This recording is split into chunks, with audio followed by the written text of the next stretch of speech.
22ª FENARROZ, Multifeira do Agronegócio, um dos maiores eventos da América Latina, e vem trazendo o que há de mais moderno para o setor agrícola, com informações, tecnologia e inovação.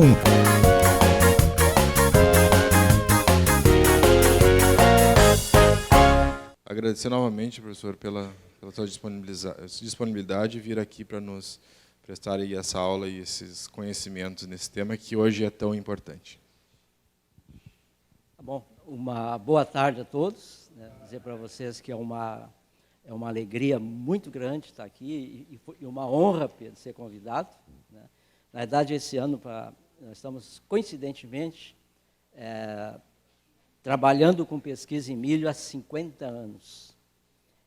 A minha dissertação de mestrado foi com milho em 1971, e estamos em 21, está meio século. Uma coisa assim, eu sentia que antes as apresentações da Mara e do professor Marquesan, a régua está alta, né? Eu vou ter que me puxar para não baixar a régua, né? O professor Marquesan disse que estava velho, não sei o quê, né? Agora, tu imagina eu que dei aula para ele quando foi fazer mestrado, né? Então, mas eu até gostei de te ver, porque depois a gente vai nos seguir duas jovens, a Jossana e a Dani, né? Aí a idade média fica, né? Eu não fico puxando muito para um lado, né? Bom, pessoal, então a nossa temática, né, é o milho. E aí eu fiquei muito feliz assim, do professor Marquesan me preceder. Até eu tinha me comunicado com ele para ver qual que era a abordagem que ele ia fazer, e aí eu me sinto bastante aliviado assim, a maneira que ele abordou. Então não vai haver duplicação e foi muito bom. Essa aqui é uma foto real desse ano, na propriedade do Jair de Agudo, onde tem uma propriedade então, onde tem lá o arroz pronto para ser colhido, né? E o milho... o milho plantio assim mais do tarde aqui em fevereiro, né, lado a lado, né, e é uma realidade um produtor que está se dando muito bem, né. Então qual vai ser o nosso roteiro? A gente vai dar uma rápida contextualizada, né, do milho no Brasil e no Rio Grande do Sul, né, as razões para se fazer a rotação, potencialidades e desafios, motivo do milho em área de arroz. Obviamente, a temática que a gente vai envolver mais tempo, manejo, né, para oportunidades altas e estáveis de milho. Vamos ver se ela é uma cultura viável financeiramente, vamos apresentar alguns dados, e umas considerações finais. Como é uma cultura nova, a gente colocou aqui alguma literatura já disponível, né? Tem um livro da Embrapa, que foi lançado em 2017, com vários capítulos, com o professor Marquesan e eu, nós temos um capítulo de rotação e sucessão. É um livro escrito a várias mãos, sobre drenagem, irrigação, todos os aspectos do milho estão nesse livro aí. E mais recentemente, o IRGA, em parceria com a Universidade Federal de Santa Maria e a URGS, lançou duas circulares técnicas, uma mais a parte de adequação de área e outra a parte de fatores relacionados à planta, né? São duas circulares técnicas, né, que estão no site do IRGA, e esse material todo eu já encaminhei para o Pedro, claro, exceto aqui o livro, né, que eu não tive autorização, né, para isso, né. E uma literatura mais geral assim, para o milho, aí, independentes, terras baixas ou terras altas, né? Nós teríamos, assim como acontece com o arroz, a cada 2, 3 anos a pesquisa se reúne e lança as indicações técnicas do milho, também eu já passei isso aí para o Pedro. Nós tínhamos 3 livros aqui, que foram transformados, foram atualizados e foram transformados em capítulos desse livro aqui, A Cultura do Milho em Santa Catarina, né? Junto com o professor Sangói. E esse aqui também, junto com o professor, sobre especificamente a adubação nitrogenada. E a Universidade Federal de Santa Maria, aqui em 2020, né, lançou esse livro aqui, Ecofisiologia. Então, de todos esses materiais, só os 2 livros que não estariam disponíveis, porque eu não tenho autorização para tanto, né. Então, com relação à primeira parte, o milho no Brasil, pessoal, ele é hoje a segunda cultura. A soja, ela ganha do milho. Vamos dar uma olhada aqui em área semeada em milhões de hectares. Observem que há duas safras, né? Aquela que chamam de primavera-verão é o milho plantado em agosto, digamos, até dezembro, aqui nas barras azul. E em vermelho é o milho que antes era chamado de safrinha, que é aquele milho plantado em sucessão à soja, milho plantado em fevereiro, né? O que dá para se observar aqui é que a área plantada do milho no Brasil, ela aumentou nos últimos 30 anos, né? Só que a área plantada do milho verão, que é aqui na região sul, ela baixou, e a área do milho safrinha, do milho segunda safra, lá na, digamos, centro-oeste, ela aumentou. Em consequência desse aumento de área, a produção de milho no Brasil também tem aumentado, mas graças ao milho de segunda safra. E em termos de produtividade, vocês veem que no início o milho da segunda safra, o pessoal tinha uma produtividade menor, mas depois foram pegando tecnologia e tal, e aí meio que se misturou, e as produtividades estão muito similares, mas algo aqui em torno de 5, 6 toneladas por hectare. Brasil. Agora, Rio Grande do Sul. Isso é uma coisa impressionante, né? Nos últimos 44 anos, observe que a área semeada de soja, no Rio Grande do Sul, e a área semeada de milho. Soja, em 76, 77, não tinha 4 milhões, hoje está acima de 6 milhões de hectares, enquanto que a área do milho, que nós tínhamos 2 milhões, hoje estamos com 0,8 milhão de hectares. Por quê que está reduzindo a área de milho no estado? Porque o ideal seria nós termos, no mínimo, uma rotação de 30%, né, dessa área de soja, no mínimo 2, 3 milhões de hectares de milho. Porque, na verdade, o milho, onde é que ele é plantado? Em terras altas, normalmente sem irrigação. Portanto, as produtividades oscilam muito ao longo dos anos, dependendo do regime pluviométrico. E a soja, sabidamente, ela é mais tolerante à deficiência hídrica do que o milho, né? Então, essa é uma coisa lastimável, e isso faz com que o Rio Grande do Sul, aqui nós temos, vamos passar o outro gráfico, mostra aqui em azul a produção no Rio Grande do Sul nesses últimos 44 anos, e em vermelho a produtividade. Observe que a produtividade, nós chegamos a 7 mil quilos por hectare, e nesse último triênio aqui, 20 e 21, a produtividade não chegou a 4 toneladas por hectare. E esse ano, se nós incluirmos, depois nós vamos ver os dados da safra 21, 22, ela foi um pouquinho acima de 3 toneladas. Aí, considerando o custo de produção do milho mais elevado da soja e a maior sensibilidade à deficiência hídrica, a gente entende o porquê que o produtor está deixando de plantar milho em terras altas.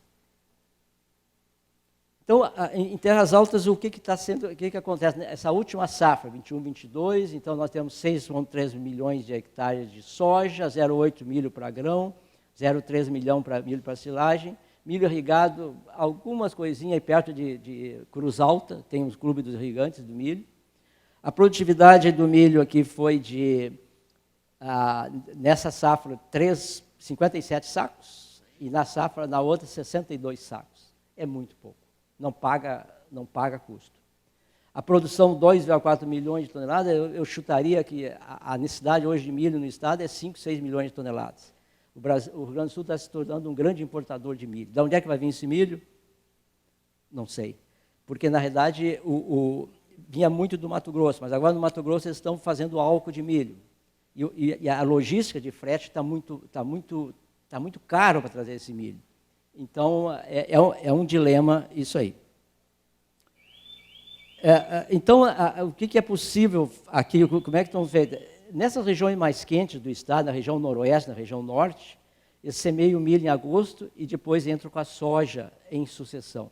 Qual é a diferença de rotação e sucessão? A sucessão é o cultivo de 2 culturas na mesma estação, e a rotação é quando é 2 culturas em anos diferentes. E aqui também se nota, aqui o pessoal que planta fumo utiliza milho depois para aproveitar o efeito residual do adubo do milho, né, no fumo. Segundo isso, por que se fazer rotação de culturas? E nesse ponto, né, pessoal, a soja, ela entrou, eu gostei muito do termo que o professor Marquesan usou hoje de manhã, foi um achado. Né? E o milho, hoje, é uma realidade em terras baixas, graças à soja.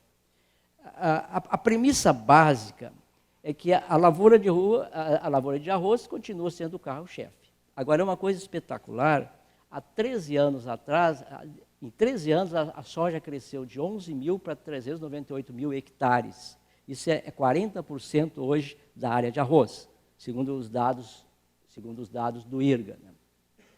Eu me lembro que quando iniciou a soja, eu sempre levava os meus alunos lá no seu Walter Dutra, na PCI, e ele dizia, quando ele estava mudando, professor, se eu tirar 15, 20 sacos de soja por hectare, eu estou feliz da vida, porque eu vou deixar a área mais limpa para o arroz.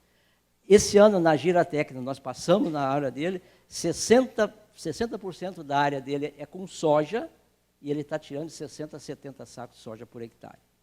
E está entrando com milho também. Então, a grande vantagem de ter uma rotação, a rotação de culturas, é tu rotar mecanismo de ação de herbicida contra a planta daninha. Deixar a área mais limpa para o arroz.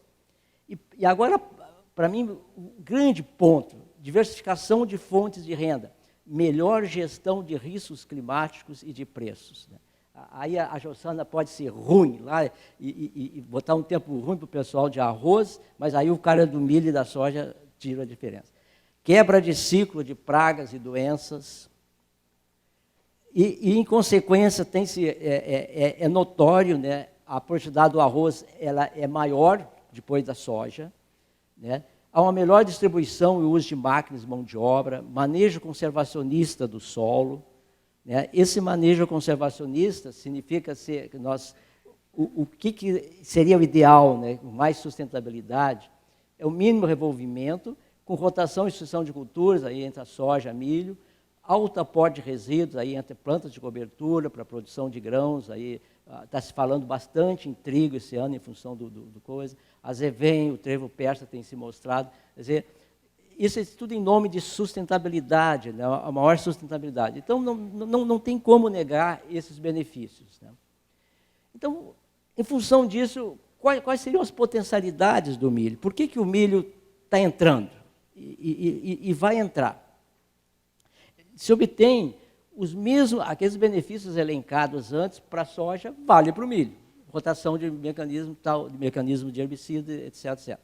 O milho ele possibilita, há um mercado garantido, né, pessoal? O mercado garantido. E agora a China está acenando com importações de milho bastante grandes. Né? Os preços atuais atrativos. Quando durante esse tempo que a gente trabalhou com milho, o grande problema era o eletrocardiograma de preço. Tinha anos que o preço, além de tudo, estava lá embaixo, outros anos mais alto. Né? Mas agora os preços estão... O milho ao preço atual, e tu tendo altas produtividades, é uma bela de uma opção para áreas de arroz, desde que sejam atingidos alguns pré-requisitos em termos de adequação de área. Né? Com irrigação, há uma garantia de estabilidade na produtividade. Essa é uma grande coisa. Tu pode pensar, eu vou colocar 10 sacos de ureia, mas se eu tenho irrigação, vai ter resposta. Mas se eu não tenho irrigação, eu posso tirar 2, 3 toneladas e quem é que paga essa diferença de custo? Né? E os produtores estão aprendendo com a soja. Eu diria, aquele que está indo bem com soja, ele pode plantar milho sem medo nenhum. Né? Eu diria assim que o milho ele é um pouquinho mais sensível à deficiência hídrica, mas isso aí tu equaciona em termos com irrigação. Né? A grande vantagem, assim, a grande adição de palha, né? Se tu tirar 10 toneladas de grãos de milho, tu vai adicionar 10 toneladas de palha. E um solo com menos de 1% de matéria orgânica vai agradecer em termos de tonelada. E também eu vejo assim uma grande possibilidade nas regiões mais quentes, depois nós vamos especificar quais são, é perfeitamente factível realizar essa sucessão milho e soja. É o contrário do centro-oeste. Primeiro o milho, digamos em agosto, e depois eu vou mostrar alguns dados, e depois a soja, digamos, em janeiro. Isso é extremamente interessante em termos de logística, porque aí o produtor vai plantar, o cara da fronteira oeste, planta milho em agosto, ele vai plantar milho em setembro, e com isso libera. E vai colher milho quando? ele vai colher milho em janeiro. Janeiro, e casualmente, se olhar os dados da Emater, é onde o custo, o preço de venda é o mais elevado. Então, se tu tem o milho mais cedo, o preço de venda em janeiro é bem mais... E um fato interessante, né, é que a pesquisa antecedeu a introdução da cultura nas lavouras.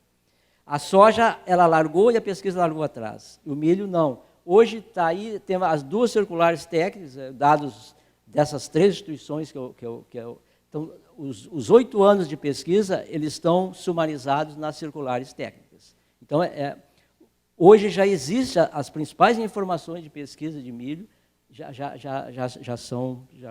existem. Mas eles também não são só flores. Desafios, né? É baseado na fisiologia da planta.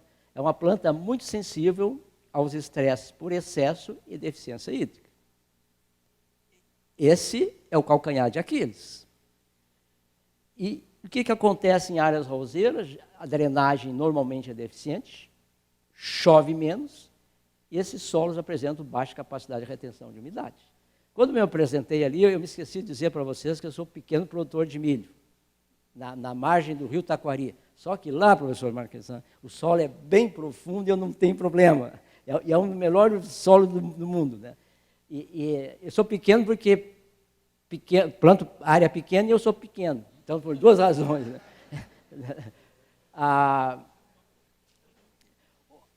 Um desafio, né? O maior custo de produção em relação da soja.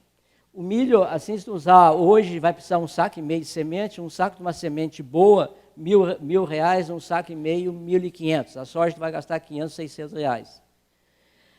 Aí entra os adubos. O milho exige mais adubo na base e a ureia em cobertura que a soja não precisa. Vamos pensar assim, dos 10 sacos de ureia por hectare ao preço atual, o que significa isso? Então, o preço é mais alto. Não pode brincar com o milho.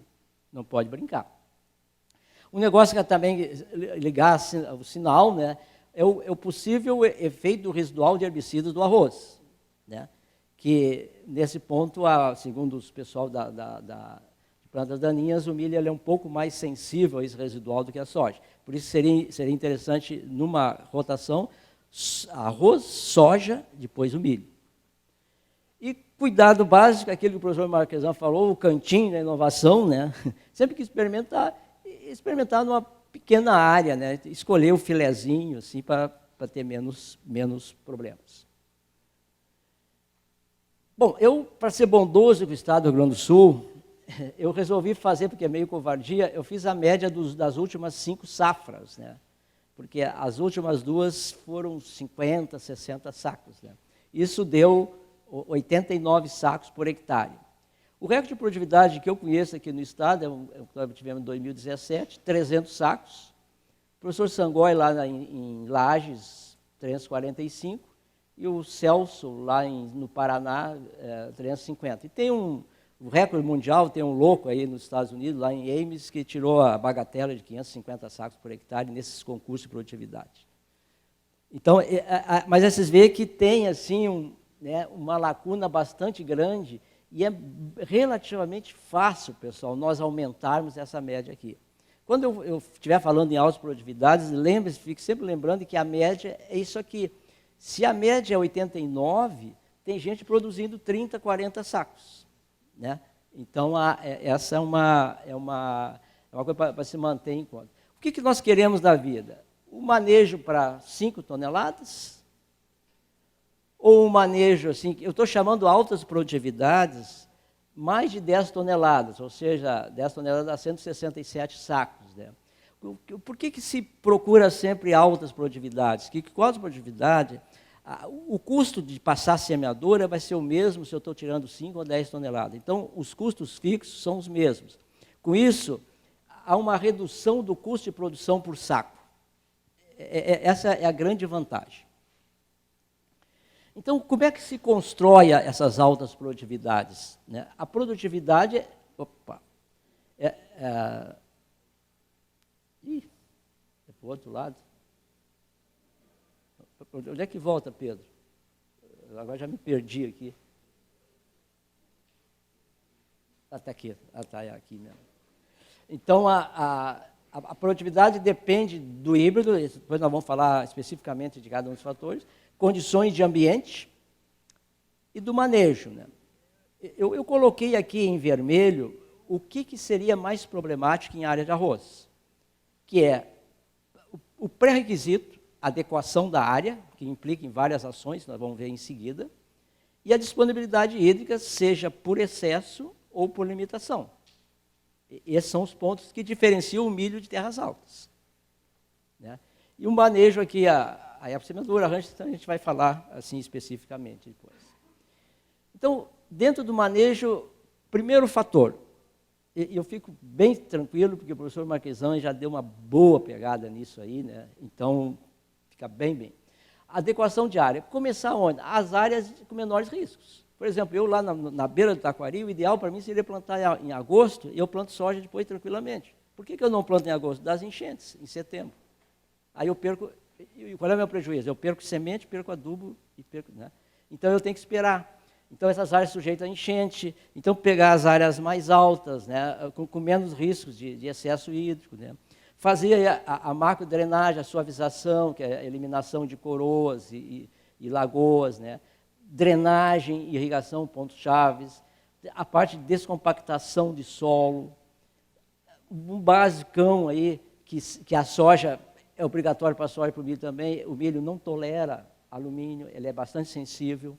E aqui outro ponto importantíssimo, nós não podemos economizar no adubo. A adubação tem que ser compatível para a alta produtividade. Nós vamos ver esses tópicos relacionados à adequação de área e os fatores relacionados à planta, né, que seria, a gente vai ver depois os aspectos. Por que o milho é sensível ao excesso hídrico? Porque ele não tem o arênquima, ou seja, a ausência de um eficiente sistema de transporte de oxigênio da parte aérea para as raízes. Então, ele não tolera excesso hídrico mais do que 24 horas, ou até menos. Então, a macro e microporosidade do solo são preenchidos pela água. Com isso, há uma inibição da respiração aeróbica, a menor produção de energia. E aí, no lugar da respiração aeróbica, vem a anaeróbica, que é muito menos eficiente e produz produtos tóxicos para a planta de milho e acaba matando a planta. E o período de maior sensibilidade é até V5, V6. Essa é a mesma escala do arroz, é quando aparece o colar visível, né? Porque até V5, V6, o ponto de crescimento está abaixo da superfície do solo. Se dá um excesso hídrico, esse ponto de crescimento é afetado, morre e a planta morre. Então, por isso que ele é bem sensível ao excesso hídrico. Então, essas operações de macrodrenagem, suavização, drenagem do solo, extremamente importante, drenos que realmente funcionam, né? A gente vê aqui onde tem água, fica mais água estagnada, não tem mais planta, né? Então, esses são pré-requisitos, né, extremamente importantes para a cultura do milho. Eu chamo pré-requisito mesmo. Se não for atendido, não se meta com milho. Se não vai poder irrigar, e se não consegue drenar eficientemente, o milho não é opção, porque é muito caro e não dá para brincar. Né? Então, essa drenagem, essa parte que o professor Marquesan falou, a parte de descompactação do solo, tem várias, o buffet é grande, né, professor? O buffet é grande, então há vários mecanismos. Né? Como identificar, aqui a pazinha do professor Marquesan, né? E vendo onde é que está, se realmente existe essa camada compactada. E aí, para aqueles mais sofisticados, assim, aí já tem o penetrômetro e tal, né, para ver se tem essa tal de camada compactada, que vale tanto para a soja quanto para o milho.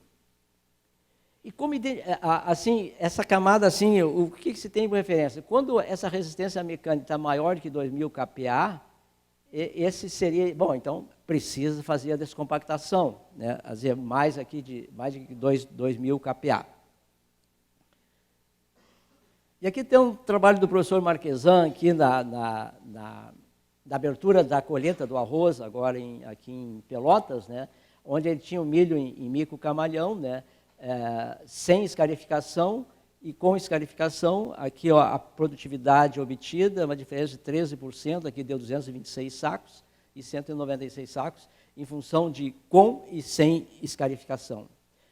E aqui tem um dado de soja, lá do pessoal do IRGA, que trabalha com soja, né? Observem que aqui é dias antes, quando é que foi feita a escarificação? Aqui é dias antes da semeadura da soja.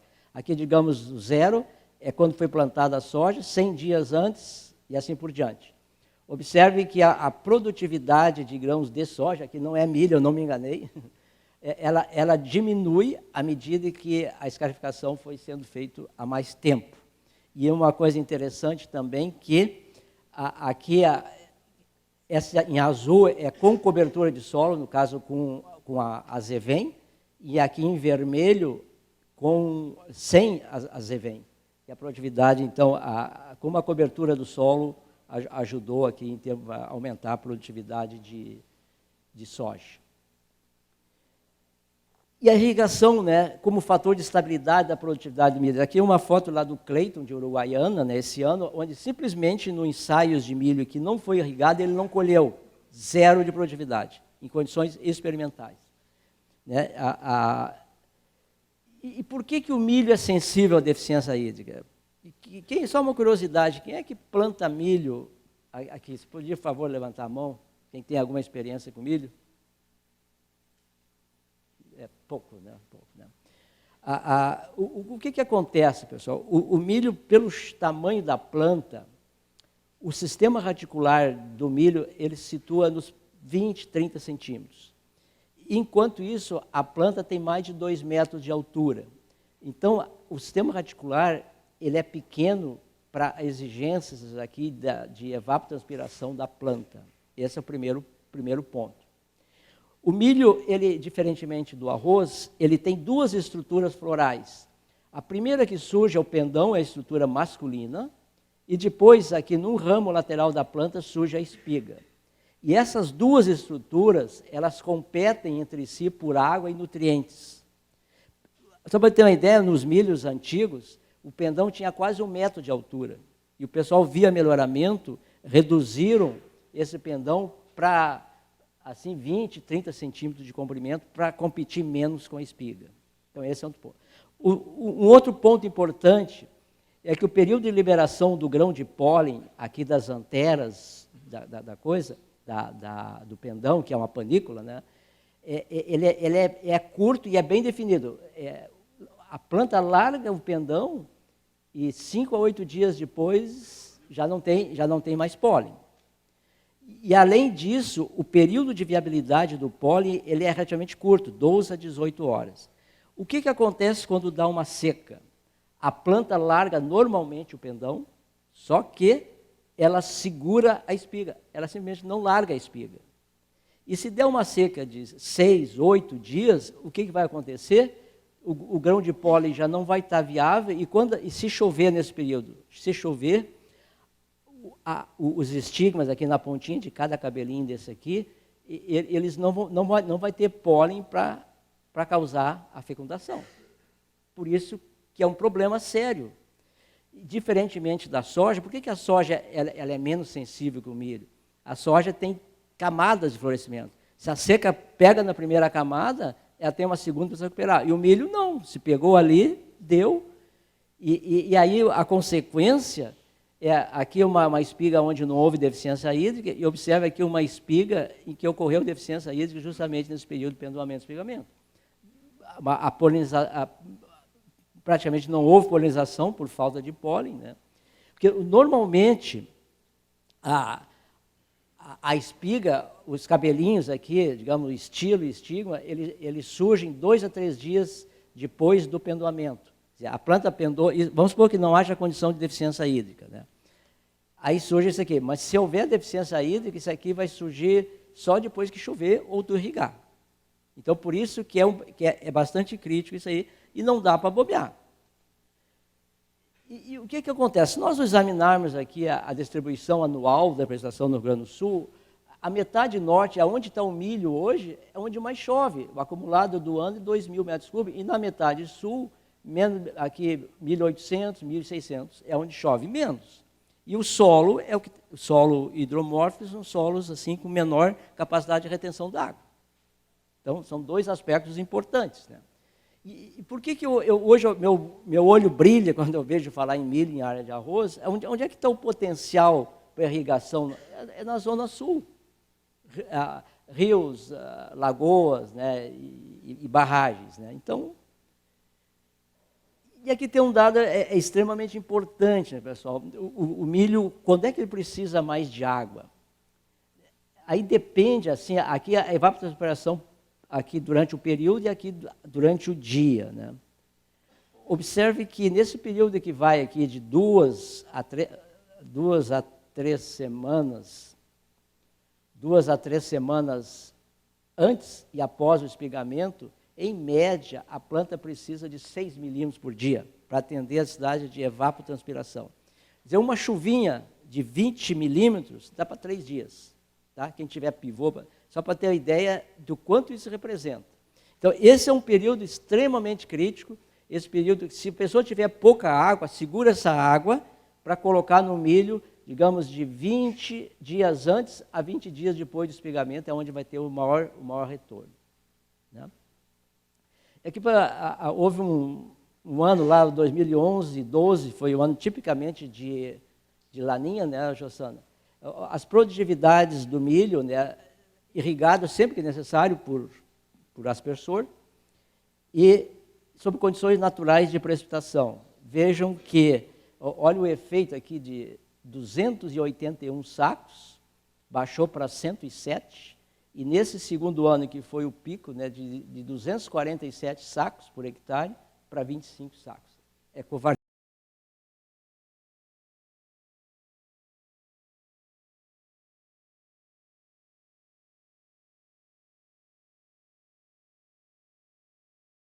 Então, é um negócio importante para dar estabilidade. E tem se testado vários sistemas, né? Aí também existe um buffet.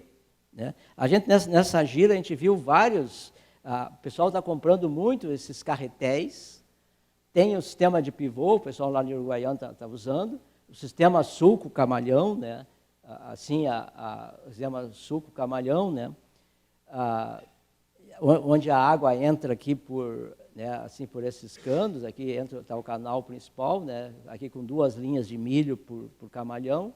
Esse aqui, no nosso experimento, a gente começou a trabalhar com milho em área de arroz há 8 anos atrás, e tivemos a sorte de escolher o sistema sulco-camalhão, que em 8 anos eu nunca tive problema de perder planta por excesso hídrico, e sempre obtivemos altas quantidades. Essa foi a grande sorte que a gente teve, foi essa opção. E estamos trabalhando hoje com o conceito de deixar esse micro-camalhão permanente. Eu tenho um quadrozinho lá do IRGA, que é só meu. Eu planto metade com milho, metade soja, e no outro ano eu inverto, faço a rotação e não desmancho o camalhão. Então, com um sistema assim, porque para fazer o camalhão todo ano é meio complicado. Então, mas a irrigação aqui, ela é muito fácil de fazer e é assim, muito barata. Obviamente que isso não pode ser recomendado para todo mundo. Teria que ver. Né? Outro sistema é com esses tubos aqui, né? Assim, essas mangueiras também, né? que dá para irrigar assim, no sulco camalhão. E aqui tem um trabalho que a gente fez durante 2 anos, de um aluno de mestrado, né? É onde a gente testou 4 híbridos na época, em 2015, e a gente comparou 3 sistemas, o não irrigado, né? Condições naturais, o irrigado por aspersão e o irrigado por sulco. A aspersão a gente colocou esses de jardim, assim, né? A gente não tinha pivô. Vejam os resultados aqui. Os resultados aqui, tu vê, nesse ano, a gente está acostumado com um único, né? Aí muda, já complica tudo. Observe aqui a média dos 4 híbridos, 48 sacos. Aqui a irrigação aumentou 3 vezes e aqui aumentou 4 vezes a produtividade. Vocês devem estar falando, bom, mas vem cá, a irrigação por sulco produz mais que por aspersão. Provavelmente aqui a quantidade de água não foi a mesma, que é muito difícil controlar isso, né? E quando tu aplica por aspersão, boa parte da água fica na folha e ela evapora diretamente.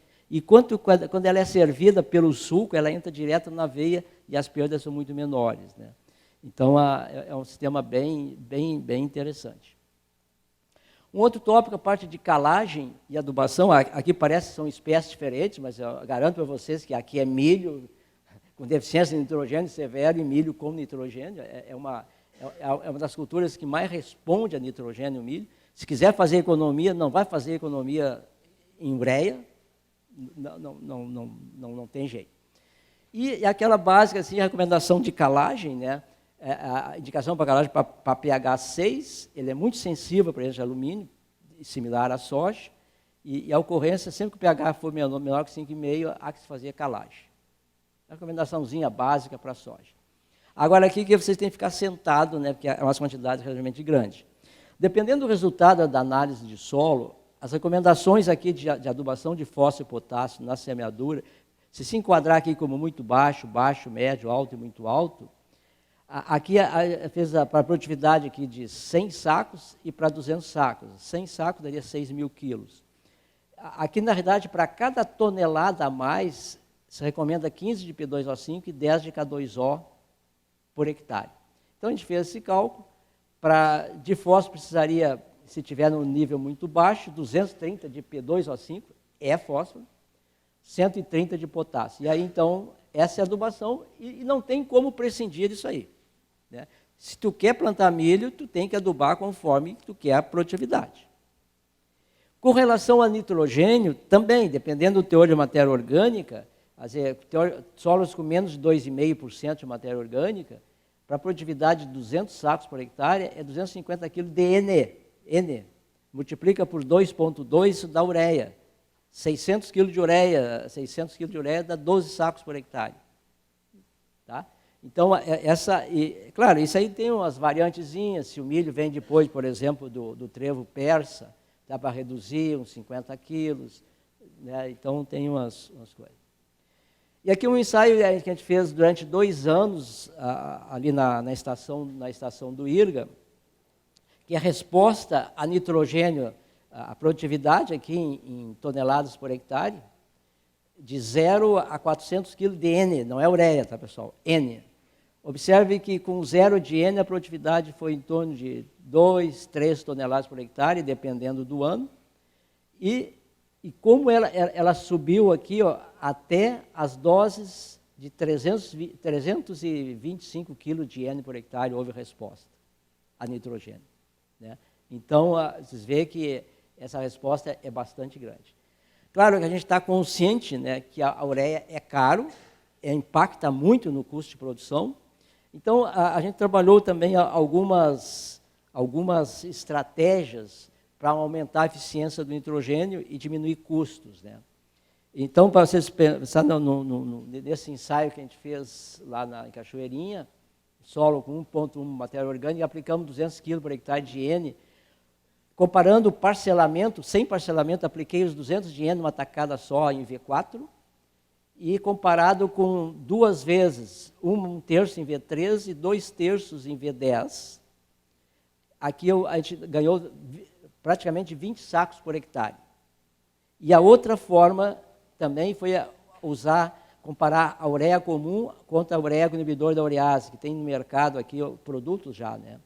E essas fontes estabilizadas, pelo fato de reduzir as perdas de nitrogênio por volatilização de amônia, se ganhou 16 sacos por hectare. Esses produtos aqui, eles custam 10% mais caro que a ureia comum, mas não tenho dúvida nenhuma que vale a pena. Porque se tu aplica a ureia comum dentro de 48 horas depois, e se não chover, vai haver a volatilização. E esses aqui, eles seguram essa volatilização por 1 semana, 10 dias. E sempre que possível, se usava ureia branca, né, aplicação da ureia antes de uma chuva. Sim. Eu não sei, Pedro. Pode ser. Aham. Oi? Sim. Olha, eu faria assim, se tu pensar em 250 quilos de N, eu faria em 3 vezes. 1/3 em V4, 1/3 em V8 e 1/3 na passagem, no limite de passagem do trator. Seria melhor. Mesmo que tu tenha mais uma aplicação, vale a pena.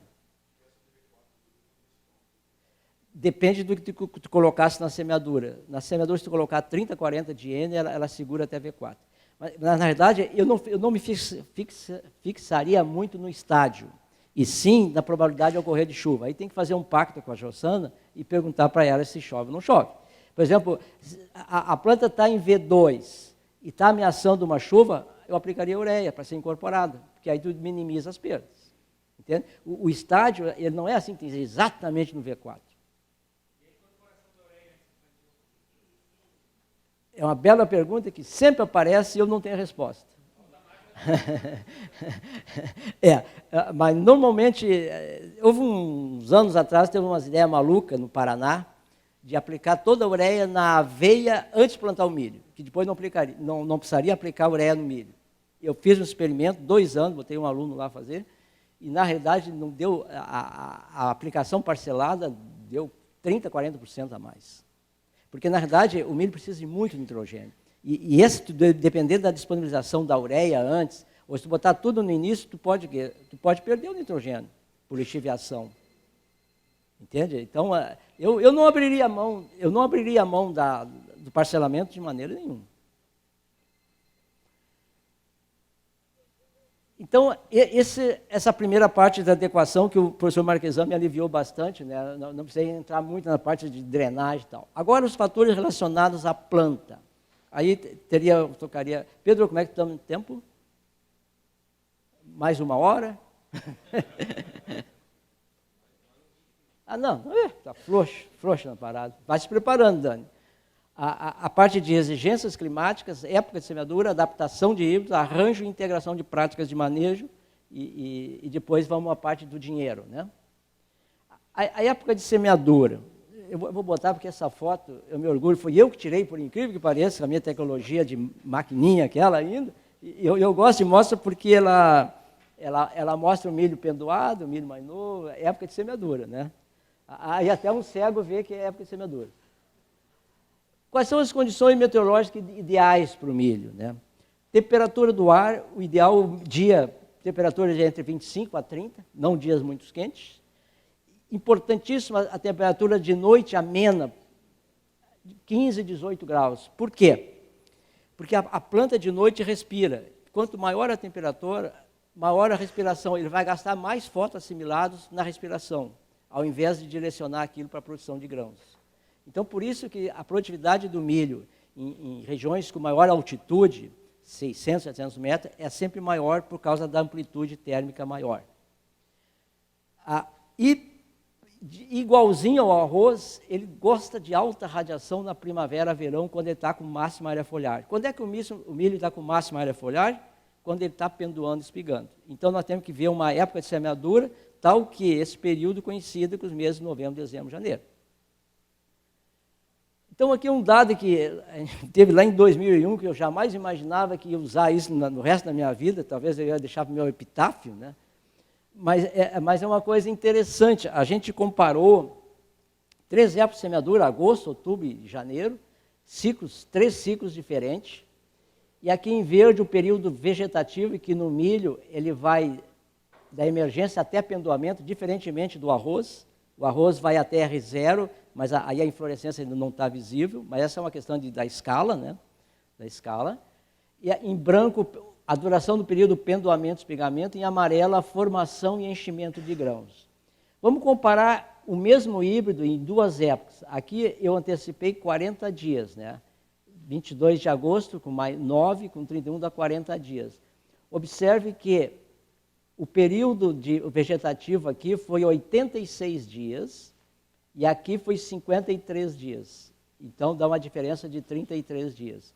E no ciclo total aqui levou 125 até a maturação fisiológica, bota mais uma semana até a maturação de colheita, e aqui 102. Quer dizer, na realidade, a duração dos subperíodos e do ciclo total, ele depende da temperatura do ar. E a temperatura do ar varia conforme o local. Certamente, em Santa Vitória do Palmar, a duração do período vegetativo vai ser maior que o uruguaiano, numa mesma época de semeadura, né? Então, isso é para mostrar que o milho precisa de uma determinada soma térmica para florescer e que não adianta muito tu querer recuar, porque na realidade, e querer colher mais cedo. Vamos supor, aqui 40 dias, eu vou colher 40 dias mais cedo plantado aqui, mas não. ele vai colher aqui 20 e poucos dias só. Né? Então, aqui é um gráfico elaborado pela Jossana, né? Mostra assim que o milho na planície costeira interna e externa, Porto Alegre, plantado em agosto, ele em cumprido o ciclo e vai espigar aqui, ó, aqui nessa barra onde está a máxima radiação solar, que vai de novembro a janeiro, ele está florescendo aqui. Então, no milho de agosto, tu não perde nada. Por outro lado, quando tu planta o milho em outubro, ele vai florescer aqui, ó, em janeiro, máxima radiação solar também. Né? Então, o fato de tu plantar milho no cedo, ele atende esse pré-requisito de ter alta radiação no espigamento. Né? Só qual é o cuidado que tem que se ter aqui? Ó? Quando tu planta milho no cedo, como a temperatura é menor, a planta cresce menos. Então, tu tem que colocar mais bocas, tu tem que aumentar a densidade de plantas para compensar o número de espigas. Né? Então, esse é o detalhe, mas a produtividade a gente vai ver em seguida, são produtividades bem interessantes. Então, se nós pegarmos o mapa do Rio Grande do Sul, né, nas regiões mais frias, né, semeadura não tem como, outubro, novembro, porque se plantar mais cedo pode ocorrer geadas no início e final do ciclo. E nas regiões mais quentes, de agosto até janeiro. Né? Então, assim, uma sugestão, né? Em terras baixas, pensando em regiões mais quentes, região central, fronteira oeste, partes da planície costeira interna e partes da planície externa, é perfeitamente possível fazer a sucessão milho-soja, semeando o milho em agosto, né, e semeando a soja em janeiro. Se nós compararmos as duas épocas de semeadura, agosto e outubro, o que acontece? A semeadura de agosto aumenta a duração dos subperíodos e do ciclo, por causa da temperatura. A planta cresce menos. Para propiciar plantar soja depois, utilizar híbridos hiper ou super precoces, híbrido que precisa de menor grau os dias. Menor profundidade de semeadura, por causa da temperatura do solo é mais baixo, e para compensar esse menor crescimento, aumentar a densidade de planta e utilizar-se uma variedade de soja em sucessão que ela cresça mais. É uma variedade assim de hábito indeterminado, de 6,6 de maturação, né? que vai crescer mais para colocar mais legumes. Eu vejo assim, a grande vantagem aqui que nós falamos de logística, o preço também, e certamente o milho plantado em agosto ele vai depender menos de irrigação do que o milho em outubro. Eu não tenho dúvidas nenhuma, lá em Uruguaiana, eu não tenho dúvida nenhuma que vai usar menos. E nas regiões mais frias, Zona Sul, Campanha, aí a rotação arroz, soja e milho nessa sequência, né, é semeadura outubro, novembro, tranquilamente, sem problema. E aí o ideal, assim, nesse mundo ideal, é a cobertura de solo no outono e inverno. O milho agradeceria muito se tivesse um trevo persa como cultura anterior. E aqui um trabalho aí do professor Marquesano, desse ano, está quentinho. Aí, professor, está aí, ó. Aí, por isso que eu te enchi o teu saco lá. Nós tínhamos milho em agosto, e aí a semeadura em outubro para ver o quanto perdia, com e sem irrigação, e aí a soja em outubro com e sem irrigação, e a produtividade de soja em sucessão ao milho. Né? E aí os resultados desse ano aqui em sacos por hectare, observe que coincidentemente as produtividades em agosto e outubro foram exatamente as mesmas, e quando não se irrigou, a produtividade de agosto foi maior do que outubro, que é normal, porque a planta de agosto ela é menor, a boca é menor, consome menos água. E, por outro lado, a soja plantada em outubro, com irrigação e sem irrigação, deu 71 com irrigação e 46 sacos sem. E, para cima, uma surpresa muito agradável, a soja em sucessão ao milho, o professor Marquesano produziu 45 sacos, e aí foi igual porque a soja não irrigada ele não precisou irrigar, choveu bem. Né? E aí eu fiz uma brincadeirazinha e vi a receita bruta total. 189 sacos de milho a R$90, deu isso aqui de receita bruta. 45 sacos de soja, isso aqui, o totalzinho deu R$25 mil de receita bruta numa estação só. Então, não precisa ser muito margem para ver se é ou não é vantajoso. Adaptação de híbridos. A gente fez esse ano aqui, comparou em Cachoeirinha, né, 12 híbridos das principais empresas, né, que comercializam híbridos de milho. E aí híbridos hiperprecoce, 2 hiperprecoce, 3 superprecoce e 7 híbridos precoces. Quer dizer, a duração é nesse sentido. E só para você ter uma ideia, né, a produtividade média do Rio Grande do Sul nos últimos 5 safras deu 89 sacos por hectare. E o milho conduzido com alto manejo e com irrigação. Observem aqui as produtividades. E uma coisa interessante, a gente tem notado assim, uma diferença bastante grande de produtividade entre híbridos. Então, é muito importante quem vai plantar milho saber, assim, numa estação experimental mais próxima da sua localidade, qual que produziu mais. Por exemplo, aqui teve esse híbrido aqui, ó, esse mais precoce, 94 sacos. E o que mais produziu foi 230 sacos. Olha a diferença, né? E desses materiais aqui, pessoal, 7 materiais produziram mais do que 200 sacos, somente um menos de 100, e os outros 3 materiais de 170 a 180 sacos por hectare. Esse é dado, claro, milho irrigado, e esse aqui foi plantado em meados de setembro, dados desse ano. O Roberto, lá na estação de Santa Vitória, ele fez um trabalho e testou aí 10 híbridos, uma semeadura aqui de 13 de novembro, e vejam produtividades aqui acima de 16 toneladas por hectare. Isso é muito milho, Aqui, 268 sacos, aqui de 235 a 245, de 178 a 208. Se tu tirar 170 sacos de milho, não precisa fazer conta nenhuma que ele vai ser rentável. Eu não tenho dúvida nenhuma. E aqui, 10 materiais, tudo acima aí de 170 sacos. Então, critério de escolha. Se vocês olharem as indicações do milho, tem 370 híbridos por Rio Grande do Sul. A pergunta que eu mais tenho ouvido: professor, qual é o milho que eu recomendo? O que eu vou dizer? Tem que ver a adaptação ao local, potencial produtivo, se é um híbrido à base genética, se ele é híbrido duplo, triplo, simples, o preço de semente. Tem híbrido de R$500 a R$1.300 o saco de 60 mil sementes. O ciclo, né? Se eu quero fazer a sucessão, eu tenho que ir mais para o lado desse ciclo hiperprecoce. Os eventos de tolerância a pragas, tolerância a glifosato. E pelo nosso experimento na estação lá, nessa safra, esses 5 materiais aqui se destacaram para aquelas condições. Tá? Então, é um critério importante. O arranjo de plantas, aí entra a tal de plantabilidade, pessoal. O arranjo de planta, leia-se aqui, densidade, espaçamento, uniformidade e distribuição de plantas na linha. O milho, ele diferentemente do arroz, ele tem uma densidade ótima. Qualquer barbeirada que tu errar para baixo ou para cima, a penalidade no rendimento é muito grande.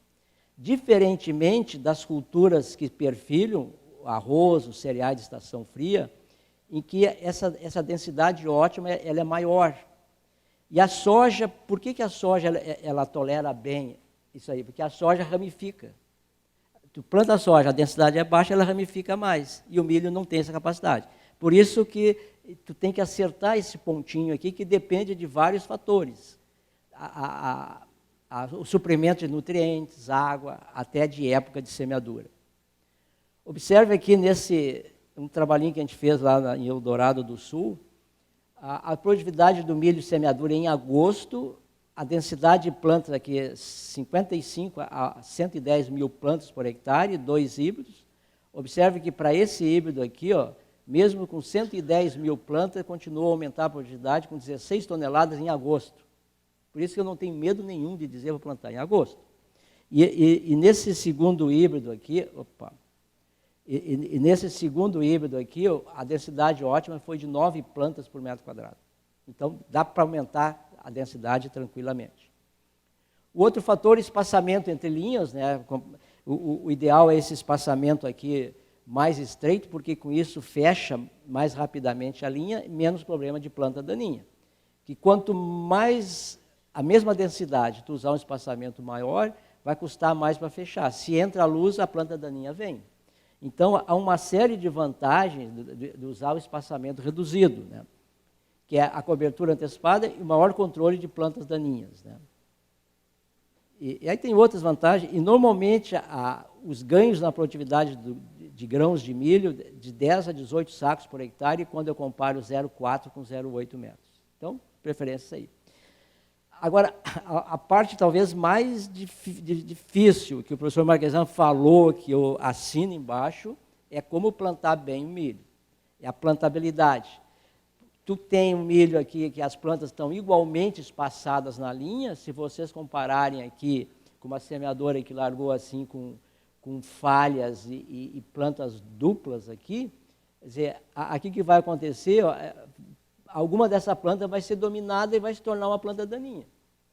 Então, o simples fato de tu ter por exemplo, uma densidade assim uniforme, comparando na mesma um espaçamento uniforme com esse aqui, isso dá uma diferença de 20% a 25% na produtividade, pessoal. Então, vale a pena investir numa semeadora, talvez pneumática. O milho tem que ter um cuidado, porque é com peneira, e o tamanho do grão depende da parte da espiga que vem, há que ter um certo cuidado. E ele é exigente em densidade, tu não pode falhar, não pode falhar nesse ponto. Bom, já estou indo para os finalmente, Pedro. Eu sei que para quem está coordenando assim é complicado, né? Mas a gente se entusiasma, né? E depois de uma certa idade tem que ter uma tolerânciazinha, né? Aí, pessoal, na verdade, no milho, a gente não pode considerar um fator só. Qualquer fator que tiver em baixa, aquilo vai determinar, vai ser a cacaca. Aqui a gente bolou um ensaio durante 3 anos, 3 safras seguidas lá na estação do IRGA, onde eu simulei níveis de manejo para produzir 100 a 250 sacos por hectare. Aqui nível baixo, médio, alto e muito alto. No baixo e no médio eu não coloquei irrigação, e no alto e o muito alto foi irrigado. A densidade eu aumentei nesse sentido aqui, o número de plantas por metro quadrado. A adubação de fósforo aumentei, obviamente, e a de potássio também, e a de nitrogênio também. Observe aqui os resultados de média de 3 anos. De 3 anos. Observe que esse aqui eu tinha previsto 100 sacos, deu 115. Esse aqui eu tinha previsto 150, deu 144. Esse aqui foi 200, deu 202. E esse aqui deu 242 sacos por hectare. Mostrando que a importância de levar em alto todos os manejos. Qual é a viabilidade financeira do milho? Esse aqui foi um dado aqui da FECOAGRO, lá do Antônio da Luz, agora de maio, né? Onde o preço do milho estava R$ 88,00 o saco de 60 quilos. Quem está acostumado com arroz, o arroz o saco é de 50 quilos, o milho é de 60. Observe que para essa safra 2021-22, considerando só o desembolso, foi isso aqui, né? E o custo total deu isso aqui. O custo total é onde entra todos, né? Então, o desembolso foi necessário 52 sacos, e quando se considerou o custo total, 75 sacos por hectare é o custo de produção para produzir 160 sacos por hectare. E a projeção desse economista é em função do aumento do preço dos fertilizantes para a safra agora 22-23, seria, se considerar só desembolso, 75 sacos, e considerando assim o custo total, seria 117 sacos por hectare. Né? E aqui tem mais 3 slides aí, mostrando assim a viabilidade financeira num ensaio que o Roberto conduziu em Santa Vitória do Palmar, nessa semeadora aqui, e ele obteve essas produtividades aqui, com 100 de N até 300 de N. A produtividade variou de 180 a 257 sacos por hectare. E aí ele fez o cálculo, o que ele desembolsou, e aqui veja que o que foi de o grosso do milho aqui é sementes, ureia. Aqui, quando botou 300, ele gastou 2.400. Esse dado ele atualizou essa semana. Já está com a baixazinha que deu na ureia, 20% que baixou a ureia. Né? Observe que o custo de produção do milho, aqui, ele variou de 9.000 a 11.000 reais por hectare. Tá? 9.000 quando ele usou 100 quilos de N, e aqui esse outro. Agora, vamos ver agora tá, e 75% do custo de produção são só esses itens aqui, sementes e adubação. Então é caro. Tu larga no milho investindo muito. Então o total aqui dele, né, ele fazendo assim a despesa que ele teve, a receita obtida com o milho aqui, ele fez, nessa semana de 6 a 10 de junho, os dados da Emater, considerando o preço médio do milho de R$ 84,00, aqui então está a receita, e aqui a margem bruta que ele obteve, né, num experimento onde só variou o nitrogênio, então variou de 5.700 por hectare a R$ 10.000 por hectare. É uma baita produtividade, é uma baita margem líquida, né? E aí eu pedi para ele fazer naquele nosso ensaio de níveis de manejo de 3 safras, aqui repetindo, né, as produtividades variaram de 115 a 242, e aí ele fez aquele balanço, né, e deu isso aqui, quando o nível de manejo baixo, 1.900, e foi até R$ 8.800 por hectare. Então aqui foi o que ele ganhou do capital investido. A mensagem final, então. A diversificação de cultivos em terras baixas proporciona ao produtor melhor gestão de riscos climáticos e de preços. Aos preços atuais, o cultivo do milho é viável financeiramente, desde que sejam obtidas produtividades altas e estáveis. Isso deve contribuir para a sustentabilidade da atividade orizícola. A planta de milho é sensível ao estresse por excesso e deficiência hídrica e à presença de alumínio no solo, e muito exigente em nutrientes.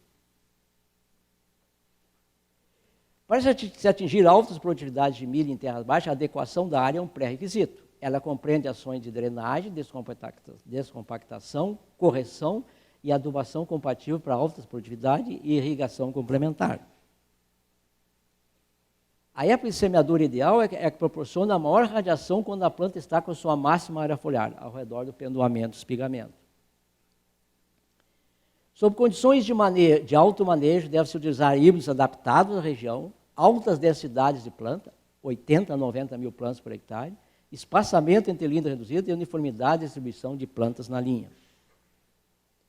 E é importante que nenhuma das práticas de manejo recomendadas seja limitante durante o ciclo de desenvolvimento do milho. Com isso, finalizo, agradeço a atenção, agradeço o convite e fico à disposição, então, para esclarecimentos que... Desculpe um pouquinho meu entusiasmo pelo milho, né, mas...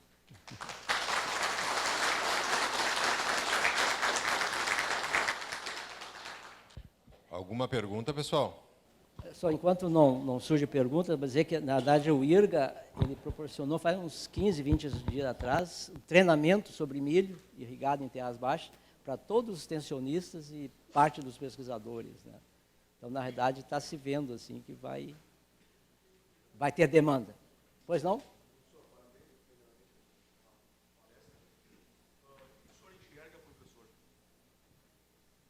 O que o senhor enxerga, professor, nesse milho, por exemplo, o 3016 plantado em agosto, colhido no final de janeiro? Quais alternativas a gente tem para botar na sucessão? Na verdade, ele tem um ciclo um pouquinho maior do que esses hiper. Ele é considerado um super precoce, mas ele vai dar uma diferença de ciclo de um hiper precoce de uns 15 dias. E aí tu vai ter que medir. Por exemplo, se tu colher o milho em 15 de agosto e plantar soja, ou em sucessão a ele tu vai colher o milho em 30 de janeiro. O que isso representa na produtividade da soja? Qualquer diazinho que tu consegue antecipar a soja a soja agradece. Oi? Mas o que depois do milho? Tá, mas então eu não...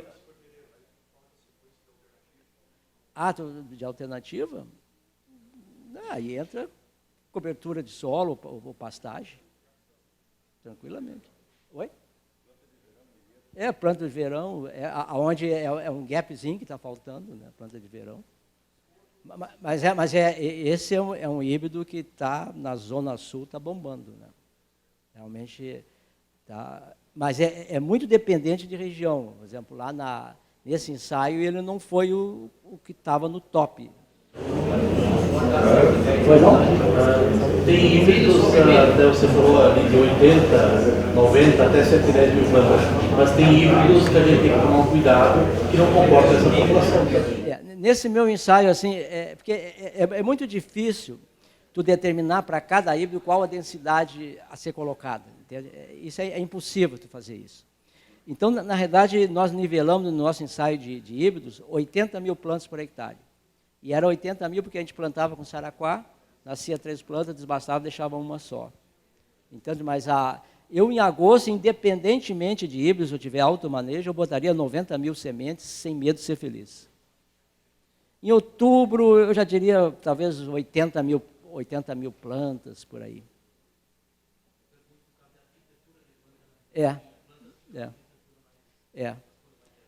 Eu sei que as empresas, elas cuidam muito, por exemplo, a preocupação é diminuir um pouco a densidade, né? Mas sob condição de alto manejo, é tranquilo. Eu nunca, em 8 anos, eu nunca vi problema de acamamento de milho lá nos ensaios, nem o Roberto também. É interessante que o milho em área de arroz, ele desenvolve mais aquelas raízes braçais, aquelas que surgem acima do solo, e aquilo, olha, eu sou um cara forte, eu não consigo arrancar. É difícil, eu não tive problema de tombamento, de quebra, né? É uma cultura interessante, pessoal. Eu confesso para você, eu vou fazer uma confissão em público aqui. Quando eu estava no IRGA, chegou o presidente do IRGA na época, professor, e eu só trabalhando lá em Coxilha, né, lá na estação da URG. O IRGA tem que trabalhar com milho em área de arroz. E eu me fazia de bobo, escapava, né? Aí, quando chegou um presidente, disse, professor, o IRGA vai trabalhar. E eu pensei, se eu não trabalhar comigo, eu vou sair fora da consultoria. Aí entrei, né? E foi a melhor coisa que eu fiz na minha vida. Porque eu jamais imaginava que num primeiro ano, em 2013, que eu ia ter produtividades de 12 toneladas. Nunca. Nem sonhava com isso. Senão eu teria entrado antes no negócio.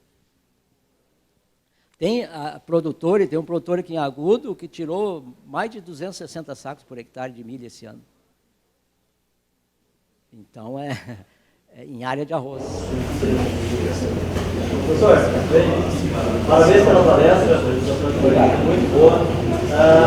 Aqui na região de Cachoeira a gente vê muita área de milho na Coxilha, um plantio bem antecipado, já na virada de julho para agosto. Pensando nesse sistema em várzea e a gente tem esse desafio de temperatura do solo, qual seria o limite que a gente conseguiria, que quanto antes melhor para uma sucessão? Aí tem aquele problema que o professor Marquesão levantou, né, que é assim, por exemplo, em agosto, normalmente é um mês que chove bastante, né, tu ter piso para poder entrar, né, mas se tu tiver piso, não tem problema. Só que tu não vai conseguir, não adianta tu plantar muito antes, que tu não vai colher muito antes, né, que tem aquela compensação, né, mas no sentido de logístico, porque aí depois tu elimina o trabalho, o milho já está prontinho lá, né, tal, aí é só. Mas daria, do ponto de vista de temperatura, porque na realidade, ó, eu não tenho medo de geada em milho. Se tu plantar em agosto, ele vai levar 15 a 20 dias para nascer. E até ele estar em um ponto de crescimento abaixo do solo, isso vai levar mais um mês. E se o ponto de crescimento está abaixo do solo, e se a geada, a duração não for muito intensa, e ele não afetando o ponto de crescimento, tu vai perder 3, 4 folhinhas só, e a planta vai embora, não precisa nem replantar. Então, sinceramente, eu não tenho medo da geada, assim. Eu tenho mais medo da geada, o milho plantado tarde. Em janeiro, dá uma geada, por exemplo, em maio, agora, né? E é o problema que está dando na safrinha no Mato Grosso. há uma ameaça de dar geada agora que o milho está enchendo o grão. Aí mata. Né? Feito, então? Tá, tudo bom. Obrigada pela palestra, professor. Algum resultado em relação à ejaculação com aspirina em milho na várzea? Na várzea. É uma bela pergunta, mereceria uma bela resposta. Eu tenho uma resposta, não sei se é muito boa. Na várzea eu não tenho experimento, mas eu tenho um experimento conduzido lá na URGS, que tinha uma aluna de mestrado que fez em casa de vegetação, que fez a inoculação com a azospirilo, e o milho produziu em casa de vegetação, o desenvolvimento dele foi 40% maior de quando não foi assim. Aí fomos conduzir a campo para validar, lá na minha área experimental, e na realidade eu fiz uma diferença de dose de N, não deu diferença nenhuma, porque aquela estirpe, ela começou a competir com as estirpes nativas do solo, e aí não deu efeito. Mas confesso que em áreas de arroz eu não... Quando não dá um resultado, eu paro e vou para outra coisa. Por que eu sou fã desse negócio das fontes estabilizadas de N? A gente trabalhou durante uns 5, 6 anos e a gente media, a gente aplicava a ureia comum e a ureia com essa aí, e media com câmara o quanto volatilizava de amônia. E a gente notava que se eu aplicasse a ureia assim, a lanço, e não chovia durante uma semana, perdia 25% do nitrogênio aplicado. Então, eu tenho confiança nesse dado. Né? E esse do azospirilo, como não deu nenhuma indicação, eu parei. Né? Mas a ideia é boa. Em caso de vegetação, deu, mas no campo não deu. Aqui, assim, a gente observa diferenças e boas respostas. É agricultura, né? Em área mas em área bem drenada. Fiquei pensando agora... O que é boas diferenças? 10, 12 sacas a mais. Média em 2 que nível de nitrogênio? Isso meio que trabalhamos com 100, 150, 200, 150 e 50. Foi até 350 quilos de... De N ou de N? Não, de N. De N. Eu gostaria até de ver esse resultado. Se quiser disponibilizar. É isso, Professor, lhe agradecendo novamente pela disponibilidade, eu quero chamar a colega do IRGA de Candelária, Lidiane Menezes, para lhe entregar uma lembrança aqui da 22ª FENARROZ.